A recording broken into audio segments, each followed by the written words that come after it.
Hi, brothers and sisters. This is Mary Hernandez with part two video. The video kind of cut me off, but sometimes it does that. So I have to go in there and delete. I ain't got much, but I'll look to see. Sometimes it's just sensitive, maybe a little bit low on memory. But it's part two of the Lord that walks before us. And that is Exodus 33. I'm going to start off in 7. And basically, it just talks with the walk that God going in there and clearing the elements. And as I had read to you before, and I've shared this with you, those were kings that belong to a demonic world, elements. And I did a study in there. Elements is all over the Bible too. And you read it and get to really study it and use your discernment and your wisdom. And it's demonic. And science try to call them orbits and Motron, Beatron, science, but it's really a demonic world. That's what the elements are called. They say this is the Saturn, da da da. Like all this fake things are fake gods. You want to be like evil. They're evil, period. Evil, period. Influencers, and affiliators. And I did a study on affiliators, and I share some the Bible verses with it as well. That's in the Bible. AI, affiliators, and elements, evil entities in this world. All of it is in there. They're demonic hidden angels, are the affiliators in high places, in heavenly places, and in low places. So all of it is in there. But with that being said, let's get back to what I am preaching about. The Lord going in there and really removing. He sends an angel of our Father that he had chosen, highly anointed, chosen vessel. Does the will of our Father Jehovah. He sends him in first. Remember how it shows Joshua, and it says, pray until the walls fall down. I also did one on there, pray until the walls fall down. And I understand on Sabbath is the day we rest, and it surely does say that on there. Just know the reason why I still get up and pray is because the devil's not resting right now. He's trying to collect as many souls as he is. So right now, it's a very important time for you to stay in prayer. Maybe ask your congregation that you belong to. Maybe do a National Prayer Day. Maybe almost like they used to do it back when how I was raised with my grandma with the Catholics. They called it retreats. And all the churches will all come and gathered and everybody would pray. But that church was really big that we were going to, I was raised with in Laredo, and just know that, and maybe that's just something maybe with your family. You know what I'm saying? Everybody could come, still have your time. I'm not saying you don't, but understand that right now, these times are really serious, and it's not to scare you, it's to really wake you up. Put in a little bit of God's music, hold hands all together and say a prayer that we need you, God. Help us, cleanse us, and wash us from sin. And the Bible does it slowly. Pray over your family, pray over your children. I know addictions are hard to give up, but if you have an addiction, stay and drink at home and pray with your family. And the Lord knows that when you're trying, and he will heal you when he sees that you're really trying. He did it for me. I used to see my kids struggling, and I was all like, I've always been the one that fixes everything. I'm the one that's put it together. And for the first time, I couldn't do it. And I remember almost being mad about it. You know what I'm saying? I felt helpless that I wasn't helping my family. So I thought, and God said, how can you help them out? And the Holy Spirit spoke to me. He said, how can you help them out when you can't even help yourself? I was a mess. I was gone. I was so depressed. I was angry. I was bitter. I felt betrayed. My family, my ex, and I was all like, I was brokenhearted. It was a lot of shit. I was living in condemnation because of the sins that I had made. It was me. I was being my own enemy. And he said, how can you help them when you can't even help yourself? You know, I had to come out of that darkness, out of that sinful cycle, out of the world system, and come back into a covenant with our Father. And He healed me. And right now, it might not seem like financial wise that I'm not providing for them, but He's keeping them alive until we make it into the promised land. But I speak it that I already know we're there because of who our Creator is. You know, and He has maintained my family, He has maintained me. We're still alive. We're not dead. And our latter days are going to be better than what we're going through right now. And they're going to sit there and look back and they're going to be like, Mom, when I felt I wasn't doing nothing, I was, because He was using me. It's a high honor for this high calling that I got. And my fight is not with my brothers and sisters that are against me. This is against a real demonic world, and prayer is everything. You know, the enemy is lurking out there. Save your family. You know, pray for your family. You know, your brothers, your sister, yourself. You're important.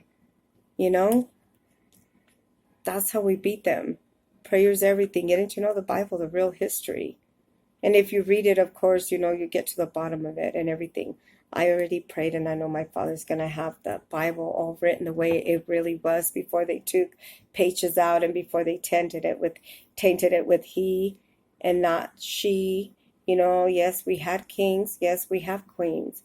But it was a woman's covet this time. And that's also in the Bible. And I read that to you guys. I just have to read it. I'm reading the Bible all the way from the beginning again and staying in there.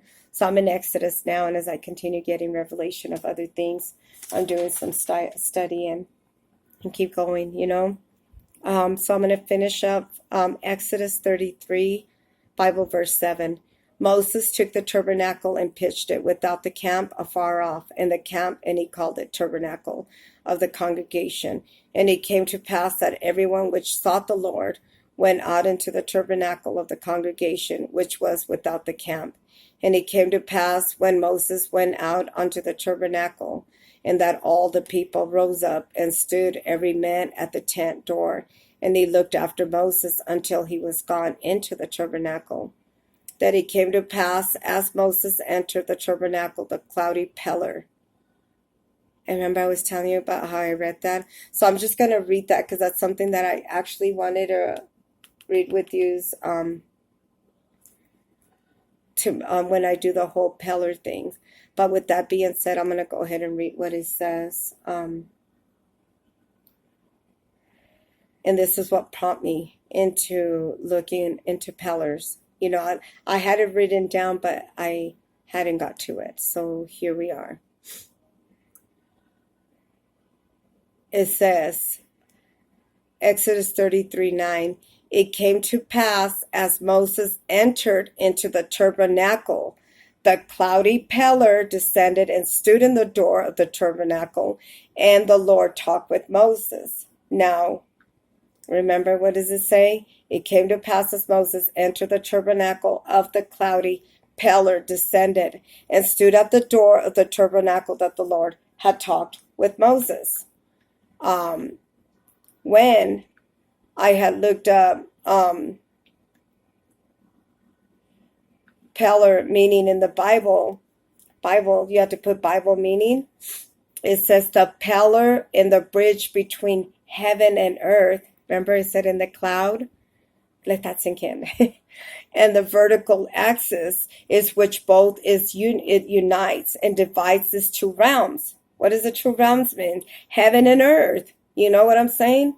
It is closely connected to the symbolize of the tree of life, the Proverb 31 woman.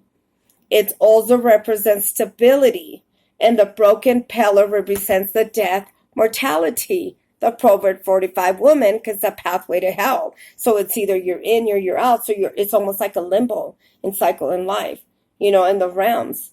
You know, almost like God is calling you and telling you come this way, but you're pushing yourself that way because of the way of life. What happened with Lot's wife? She turned into salt of pillar because she went back to what the world. She went back. She looked back. That's what it means. You know, it didn't mean that she actually looked back and boom. No, that means she went back to what it was, the sinful life, the the ways of the world, the pathway to hell. You know, I watched Lovely Bones. If you should watch that too, maybe the ending, it explains what the Peller, and she's in there, and that girl in there, I think it said her name was Holly. She was also talking about it and how it went. It's a very nice, beautiful movie. Right now, when I get off, I'm gonna watch Sixth Sense. And Sixth Sense is also good if you think about it. It's about crossing over, and some people don't even know. So it's almost like you could talk. I didn't even know at first. And God woke me up. He's so beautiful. That's why he says how many people you're bringing with you. How many souls are you saving on the way into the promised land? Because he's the God of the living. If not, we're staying with the world system, with the land of the dead. And some don't even know that they have, and some haven't. You know, in this journey, I had some people that come up running, to me and asking me. I had this cards with Jesus on it that said, trust Jesus. And they would come, hey, can I have some for me and my family? And I said, yeah. So it came to pass as Moses entered into the tabernacle of the cloudy pillar, descended. And remember, what did the other one said?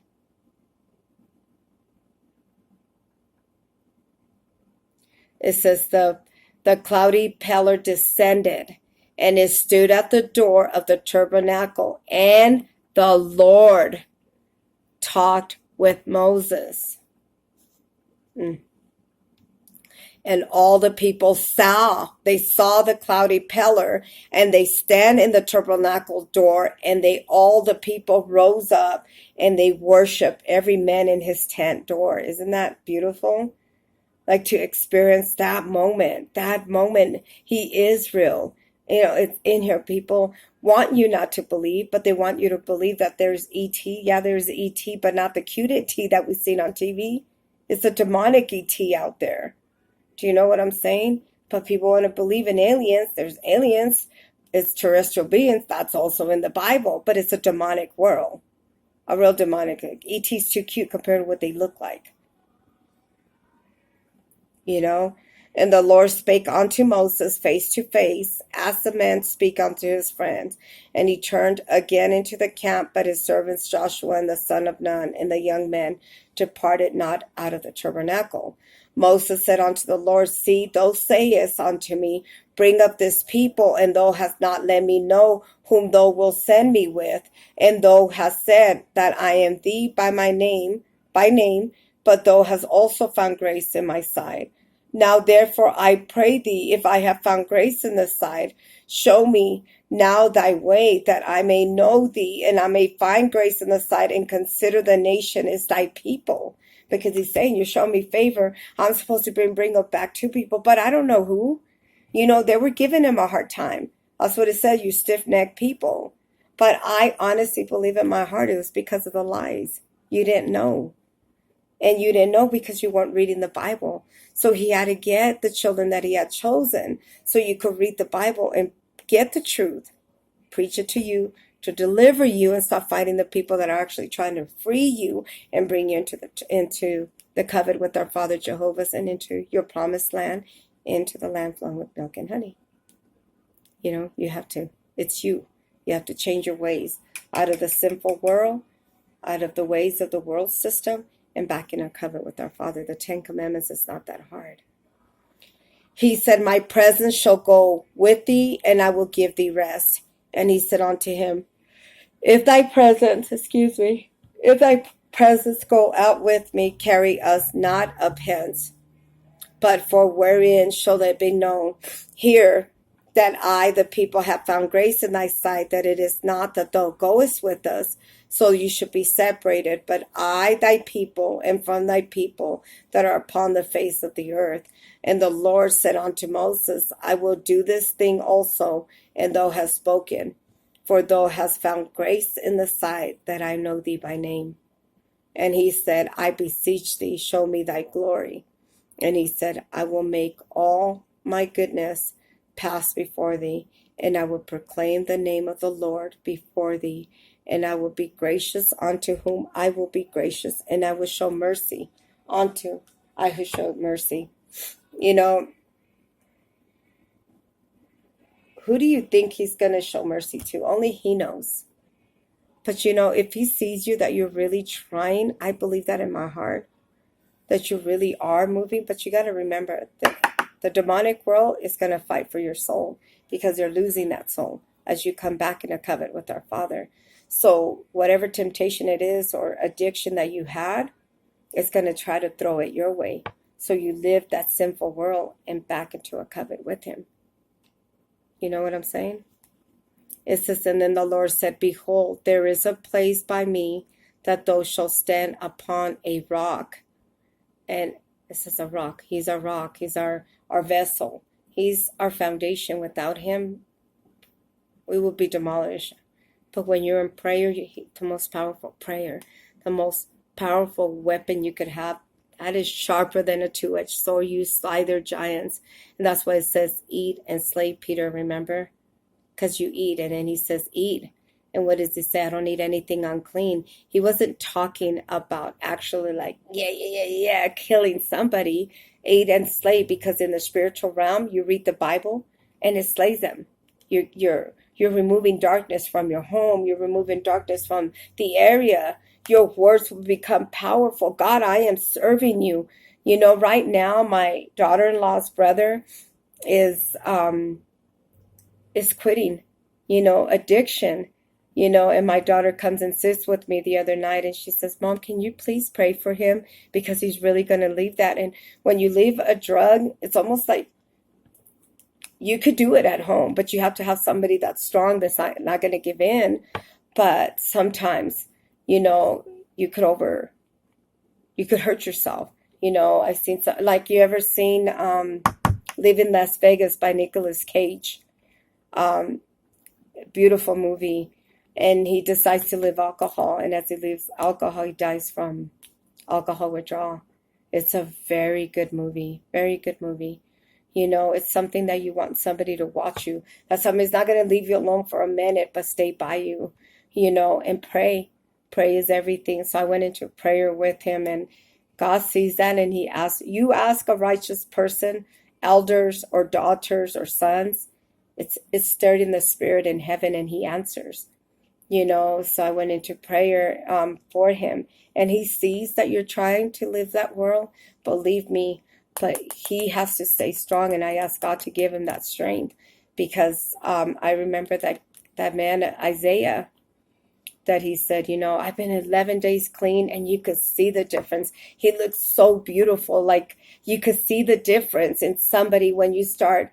It's almost like that paleness, that sunkenness in your face that you don't think you see, but there is, and you could see it, dude, that he was looking so different. He was shining. He was looking beautiful, and I told him, I said, man, you could tell you were. He said, I was going 11 days in, and he said, and the devil knocked on the door, and I gave in to it. He will, because he's fighting for your soul, and he knows your weakness, and just say, God, please, I'm here. Please deliver this people from me, detour the enemy. He will drop him to his knees because he's believing, and he knows that we're coming to an end time, and he wants to be saved. You have to put in work too. And he knows that we did wrong in this world. And yet, he's seeing you, that you're trying. He will meet you there. He's already there. He just wanted you to start walking towards him. And he will be your strength. He, in your weakness, that's when he uses your power. That's when he does it so you can know that he is real. Pray, pray, pray, pray. It shall come to pass while my glory passes by, that I will put in the cleft of the rock, and I will cover thee with the hand. And, it says, I will cover thee with my hand while I pass by. And I will take away my hand, and thou shalt see my back parts, but my face shall not be seen. Not the face. But that also tells you in there, repeat that. Only he knows what he's allowed you to see, but not the real angels, but like godly, angels of hierarchy, not evil Agents. That's evil's way. They were not called agents. Agents, what I heard one of the ladies say, it's more when you're still hot and cold. You're lukewarm. There's no such thing as lukewarm. Either you're in or you're out. And hot, that's a pathway to hell. That's what I say. Red means you're still walking the ways of the world and its darkness. So you live that demonic world. But I say heaven for blue, for the heavens. Just fight for your family. Fight for yourself alone. And I know my family, we're so blessed to have our Father and our Mother God. And all our days, our latter days are all the way up. Never backwards, but always forward. So continue your walk. Stay positive. Stay in prayer. Prayer is everything, brothers and sisters. I will post out the Bible verse, and I'll do that first video that cut me off. I will share that with you. Remember, eat and slay. And I'll continue praying as I continue getting revelation. I will share that with you. But have an amazing Sabbath day. Happy Sabbath day.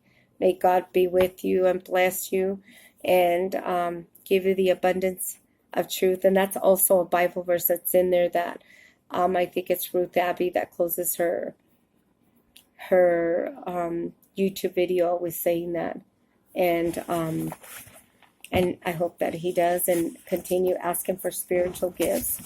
And the spiritual gifts is to open your eyes and discernment to the truth and what the Bible really says, opposed to what the demonic world tries to say. But stay in faith, trust and believe, and hope every day is today the day. I always tell him that every day. But I love you with the love of the Lord. My Father Jehovah loves you with the love of the Lord. In Jesus' mighty name and my Father Jehovah's mighty name. Amen and amen.